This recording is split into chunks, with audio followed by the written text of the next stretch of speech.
Welcome to the Special Needs Kids Are People Too podcast with Amy Bodkin, EDS. Amy is an autistic adult who also happens to be a school psychologist turned special needs consultant and public speaker.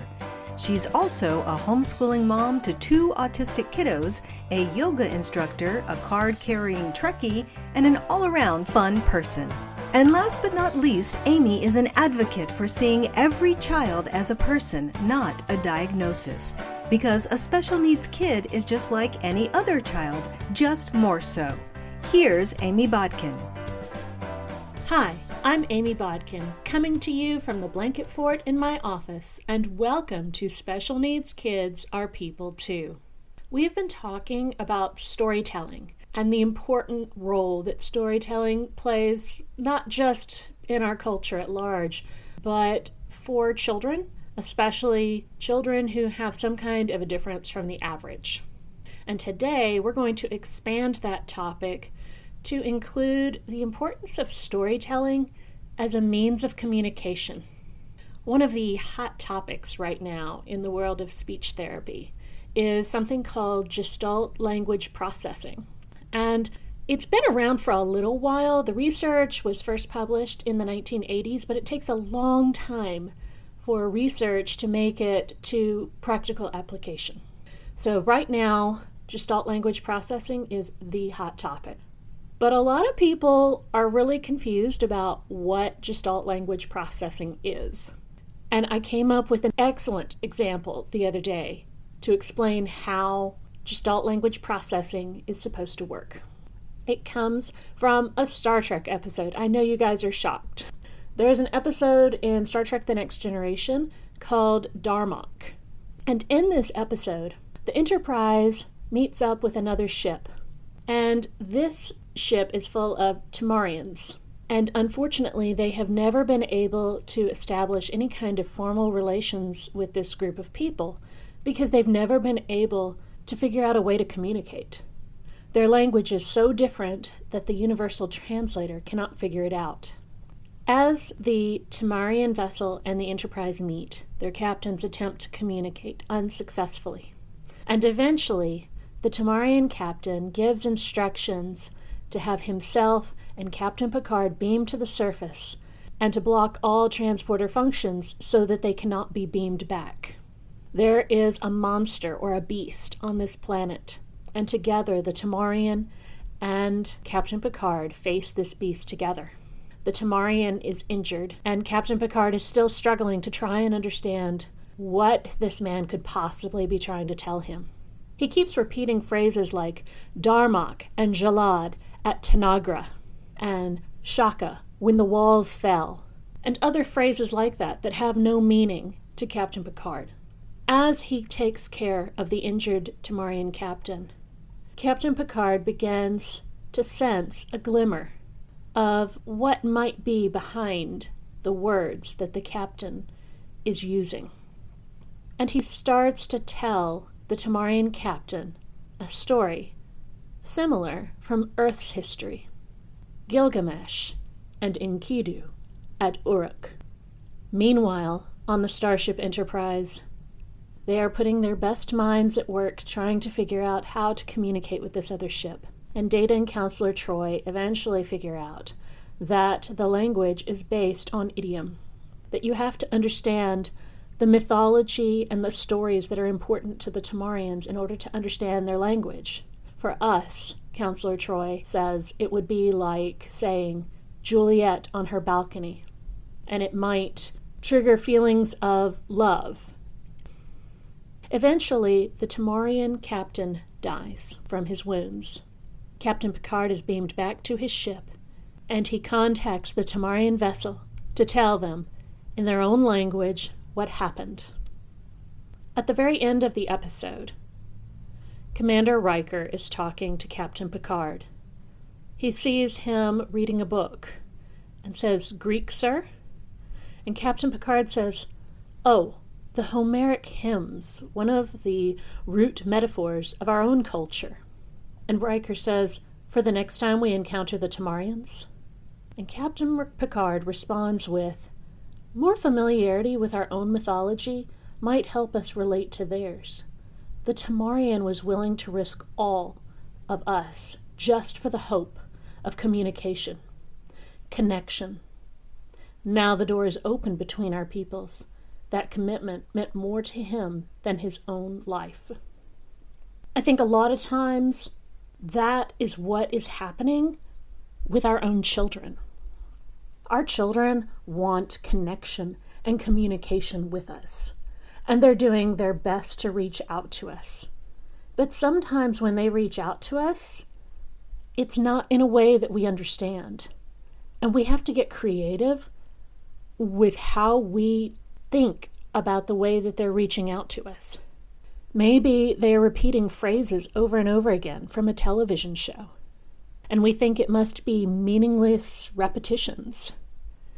But if we watch closely, maybe sometimes it's them reaching out for some sort of connection with us. That is what Gestalt language processing is all about. In reality, very few things in life actually are extremes. Usually, it is a balance between two extremes, and sometimes that balance ends up a little bit heavier on one side than the other. And we can think about Gestalt language processing like that, as opposed to analytic language processing. Basically, it's this idea that you can learn a language by learning whole parts that eventually lead to being able to put single words together. So basically learning language from phrases to individual words, or you can learn individual words to build phrases. In reality, we probably all use a little bit of both. And when those are in balance, that's probably when language development works best. But sometimes we'll be more extreme on one end than the other. And just because we might have a little bit different balance than the average doesn't mean that we shouldn't try to work within someone's strengths, because when we use their strengths to help form connection or to help strengthen weaker areas of processing, it allows us to have the ability to communicate and a sense of connection with each other. And that's what we actually really want. Are you homeschooling a student or want to be homeschooling a student who learns a little different from the average student? I'd highly recommend checking out a Charlotte Mason plenary. A Charlotte Mason plenary is a homeschool company focused on the philosophy of Charlotte Mason. Charlotte Mason was an educational philosopher in the late 1800s, early 1900s who recognized the importance of not just educating a child body and mind, but also educating them as a whole person with a diet rich in the humanities, the studies of what makes us better human beings. It is not enough to know everything. You also have to know how to use that knowledge in a way that contributes positively to the world. A Charlotte Mason plenary has all sorts of resources for helping you do Charlotte Mason your way. We also have form guides over there that allow you to plan a customized curriculum in 3 easy steps. And I even partnered with the Charlotte Mason plenary to create a developmental form guide that goes with these guides, that explains to you where to place your child and how to make all sorts of adaptations for different types of learners. Go check it out at cmplenary.com. As far as therapy goes with Gestalt language processing, there have been several different stages that have been identified as the way that we might identify where a child's language development is at. Because if you are a Gestalt language processor, then your language development is not going to measure using our traditional tools correctly. Repeating lots of phrases, echolalia, will basically account for no language at all because of the way our tests are designed. They're designed not for a purely Gestalt language processor. Stage 1 is echolalia. This is when children are scripting whole gestalts. For example, if a child wants to say they want to go somewhere, then they might say, Wonder Pets, we're on our way, because the Wonder Pets are going somewhere in the video, and so then that translates to a favored phrase that the child might use to represent going somewhere. Stage 2 is mix and match stage. So it's kind of a trimming down where you have partial gestalts. And this is where they take those larger phrases from stage 1 into smaller chunks.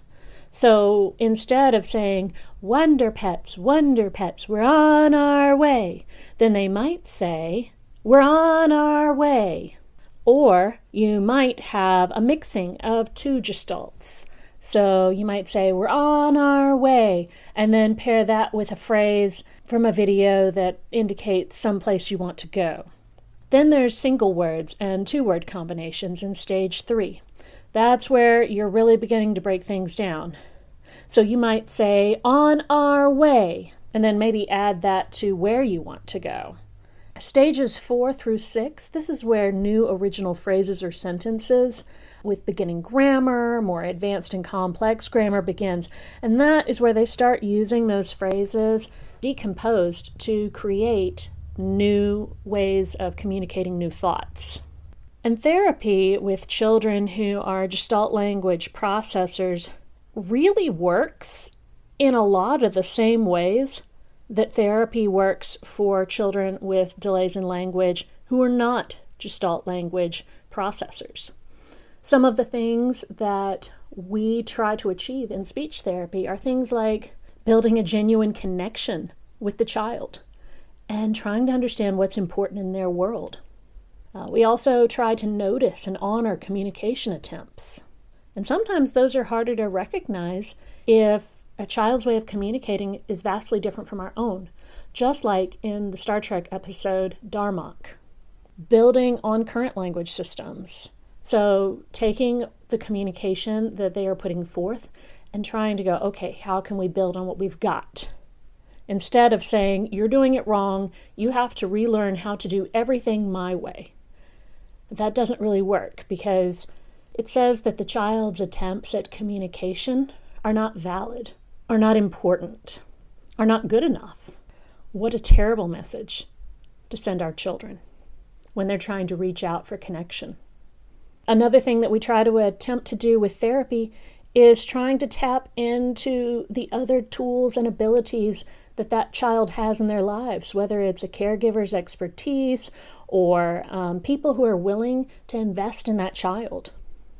And we also try to include self-regulation, sensory strategies, because when a child is not at their best, they do not communicate at their best. And that also includes addressing physiological health needs and also psychological health needs. When a child is super anxious, they're not going to learn to communicate as effectively or be able to communicate as effectively with the strategies for communication that they already have. When a child feels really bad inside because they are sick or have some kind of physiological issue going on, they're not going to communicate as well.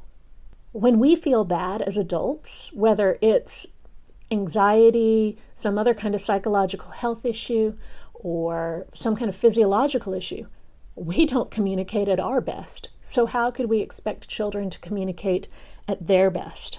All of these strategies are the same for any kind of speech therapy.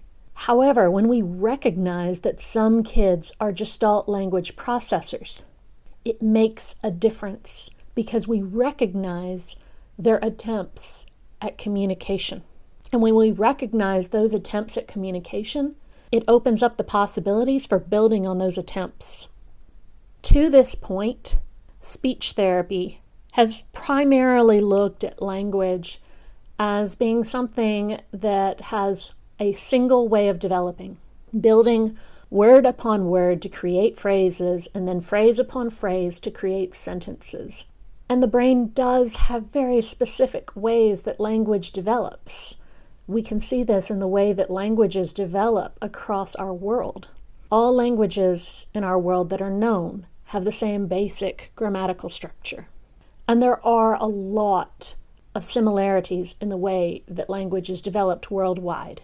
But if we consider for a moment that all people learn language using both analytical language processing and Gestalt language processing, and we consider that there could be a different balance in those two different methods of acquiring language, then that opens up an entirely new world, especially for autistic children that show a lot of echolalia.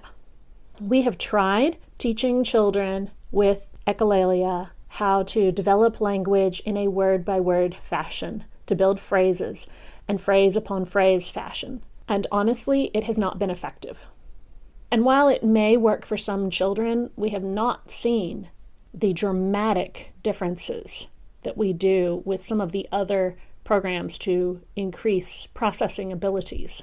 We do see a huge difference sometimes in a child's ability to communicate when honoring their Gestalt language processing. The real trick, though, to understanding and connecting and communicating with a child who is a Gestalt language processor is that we have to know their stories. We have to invest in the mythology that they use to communicate, whether that's their favorite TV shows, or their favorite storybooks, or their favorite songs. But when we make it our business to be an expert on what's important to them, it opens up the opportunity for connection. And that is what language development is all about. It's why we try to communicate with language. It's not because we're trying to learn things. It's not because we're trying to advance our academic achievement. It's because we want to connect. And we want to have a relationship with other people. We are social beings. And there is nothing more important. The Star Trek Next Generation episode, Darmok, is a very good example of this, especially with what Captain Picard says at the very end of the episode.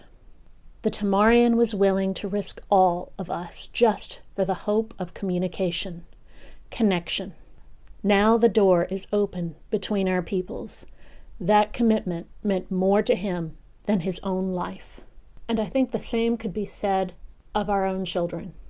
They want connection with us, and it is worth it to become an expert on PBS Kids, Pokemon, or Bluey, or video games, anime, whatever it may be that is your child's mythology, their chosen mythology, what they connect with. I know sometimes certain shows can get old. I know sometimes certain shows don't seem to be terribly great programming quality. But if it's important to your child, then it definitely has value.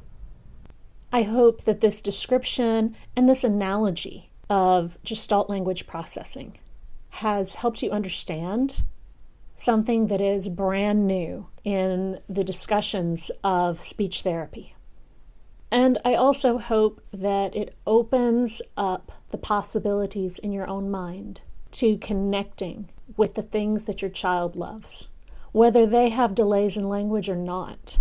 Understanding what our children love and taking note of those things and learning to understand the details of those things they love is going to open up connection, whether they have language delays or not. And what we really want from our children is connection, especially as some of our children approach those teen years where connection can sometimes become a little more difficult.